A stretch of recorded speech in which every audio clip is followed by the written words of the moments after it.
যায় বলতে পারি না, আমি পানি খেয়ে অজ্ঞান হয়ে যাই। আমি জ্ঞান ফিরে দেখি আমি একটা মাছের পিঠের পরে বসা। মাছটা আমাকে নিয়ে সাঁতার কাটছে। আমি এত বড় মাছ কখনো দেখিনি। ভেবেছি মাছটি আমাকে খেয়ে ফেলবে।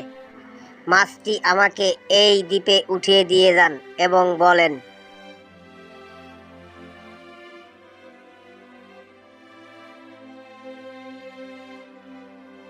শোনো কুমিরছানা, কখনোই এই নদীতে নামবে না।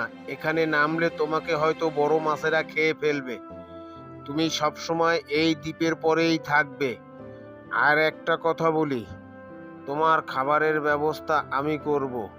তুমি বড় হয়ে কখনো আমাদের বাচ্চাদেরকে হত্যা করবে না এবং তাদেরকে গিলে খেয়ে ফেলবে না। এমনকি তুমি বড় হয়ে আমাদেরকেও খাওয়ার চেষ্টা করবে না। কথা দাও তুমি। আমি তোমাকে কথা দিলাম আমি কখনো এই পানিতে নামবো না এবং কখনো কোনো মাছ হত্যা করব না এবং কখনো তোমার কথার অবাধ্য হব না, কেননা আজ থেকে তুমি আমার মা। মায়ের অবাধ্য কখনোই হব না। এইভাবে দেখতে দেখতে আমি বড় হয়ে যাই। কখনো পানিতে নামি না, সর্বদা এই ডাঙার পরেই থাকি। মা এসে আমাকে খাবারের ব্যবস্থা করে দিয়ে যান। এভাবেই এখানে আস্তে আস্তে আমি বড়